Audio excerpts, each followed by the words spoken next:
பாடுகளுக்கும் அர்த்தம் உண்டு. உங்கள் கண்ணீர்களுக்கும் அர்த்தம் உண்டு. தேவன் நம் வாழ்வில் எதையும் வீணாகவோ அலட்சியமாகவோ ஏற்படுத்தவில்லை, கொண்டு வரவும் இல்லை. ஒருவர் நோக்கத்துடனும் ஒரு திட்டத்துடனும் தான் தேவன் செயல்பட்டு கொண்டிருக்கிறார்.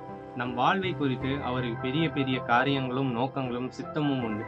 அதுக்கிணைந்து நாம் செயல்படுவோமானால் இந்தளவும் தேவனுடைய சித்தத்துக்கு விளங்கி நாம் மகிமையை காண்போம். தேவனின் ராஜ்யத்தில் பிரவேசிக்கிறதுக்கு இது ஒன்றே வழி. ரோமர் இவ்விதமாய் சொல்லுகிறது, அன்றியும் அவருடைய தீர்மானத்தின்படி அழைக்கப்பட்டவர்களாய் இயேசு கிறிஸ்துவின் இடத்தில் அன்பு கூறுகிறவர்கள் எவர்களோ அவர்களுக்கு சகலமும் நன்மைக்கு எதுவாகவே நடக்கும் என்று எழுதப்பட்டிருக்கிறது.